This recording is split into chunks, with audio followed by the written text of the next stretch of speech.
Once again, I grew weary of luxury. I could not rest well in my soft bed of silken cushions, with a belly full of fine food. Perhaps I was too restless, living a life of ease, or perhaps I was too greedy for yet more gold. Gold is a tempting thing. Look around my halls. You will see it brings not only luxury, but the respect of your friends and family. I was not content. I wanted as much gold as I could get. And so, in my rashness, I took to the seas once more.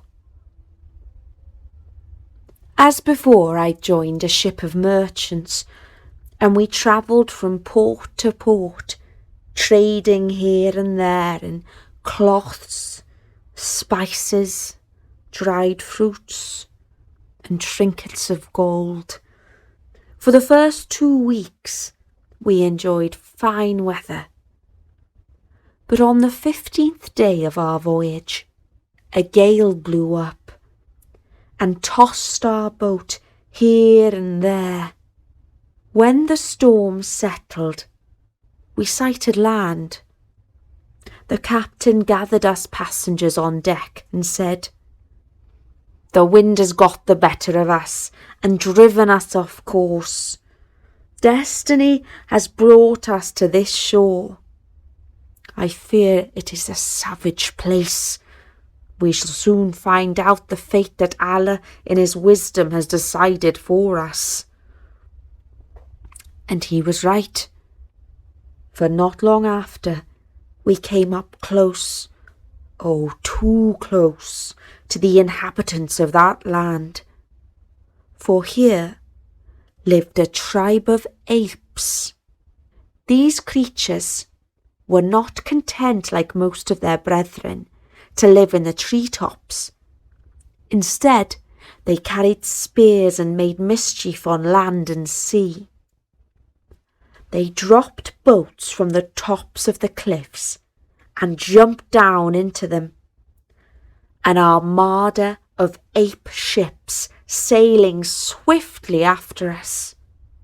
Soon these hairy pirates were scaling up the sides of our ship. They cut the ropes of our rigging so that we could not sail. We dared not fight them, as they were too numerous. Instead, we ourselves jumped overboard and into the sea, and swam for the shore. Those of us who had survived the attack gathered on the beach. We decided it was too dangerous to linger there, and we moved inland. We spied a castle on top of a hill. I roused my comrades. "Brothers, let us climb up to the fortress and put ourselves at the mercy of those who live there. Whatever fate awaits us on the hill is bound to be less cruel than being torn apart by apes." The others agreed and followed me up the steep track. At the top, we walked through a massive entrance and found ourselves in an empty courtyard. We could see no living thing, though there were signs that life had been there recently. The fire still smoked, a smell of roast meat lingered in the air, and the remains of a feast of mutton lay around. We decided to lie down and rest our weary limbs. We were woken by a minor earthquake.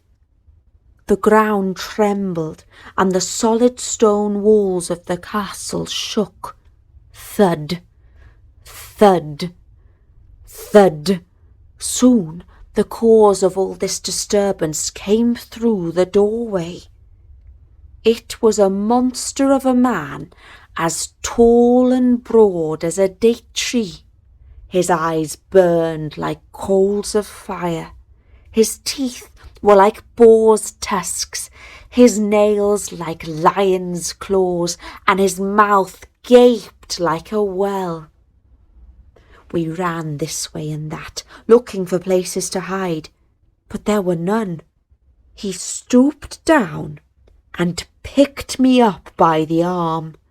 I dangled in front of his eyes, and he felt me as a butcher feels a sheep he is about to slaughter. But there was no meat on me. I eat little when I travel by sea, and I was all skin and bone. He put me down and picked up another of our crew. He, poor man, was fatter than I, and made a nice meal for the giant. Having satisfied his stomach, he lay down and fell asleep. "Stop this weeping," I said to the others. "What use is it to tear at your clothes and pour dirt in your hair? Do not mourn your own deaths yet. If Allah wills it so, we shall escape an awful fate and avenge our comrade. We are not prisoners here. The door of the castle lies open."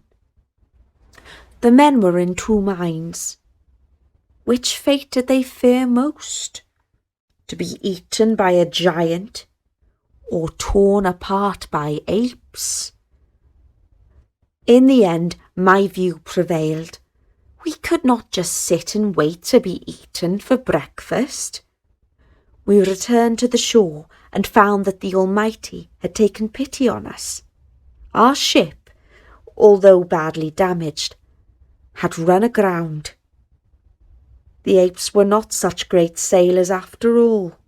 We worked to repair it by the light of the stars and the moon, and by the time the sky was reddening with the morning sun, we were ready to sail.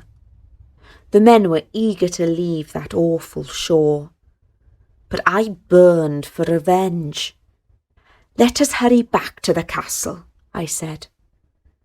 "We may yet catch the criminal asleep. Here is my plan. We will sharpen 2 sticks and harden them in the fire. If God is willing, we shall have justice for our comrade's life." Again, the men were of two minds what we should do, but their thirst for justice proved stronger than their love of life. We returned to the castle, where we found the monster still slumbering. We split into 2 teams and made our weapons in the embers of the fire. Then, moving together, we approached the sleeping giant and plunged our spears into his eyes. He awoke with a terrible roar and stumbled around the cave, shrieking fearfully and groping around the ground, hoping to find us. We wasted no time in slipping out of the castle and running as fast as we could in the direction of the beach. Thanks to the will of He who directs everything, we reached our boat safely and set sail. 3 giants stood on the cliffs and threw giant boulders down into the sea. Our ships were buffeted by powerful waves, but we got away safely. By mid-morning of the following day, we spied land, and thanking the Almighty for His mercy, we stumbled ashore. But fate had allowed us to escape one peril, only to face a far worse one. Once ashore, we discovered fresh water and fruit, but soon danger found us. A huge serpent dropped down from a tree and entwined itself around one of our men. We attacked the monster with knives and rocks, but its grip was too terrible. Then still more giant serpents slithered out of the bushes. In terror, we ran this way and that, but the woods were full of these abominable and viperish monsters. Darkness was falling, and I could not find my way back to the beach. I could not rest in the open, for fear of being crushed by a serpent. I decided to build a shelter and began to cut down branches from the trees. I used the wood to build a kind of cage around myself, and inside this I managed to get some rest for the night.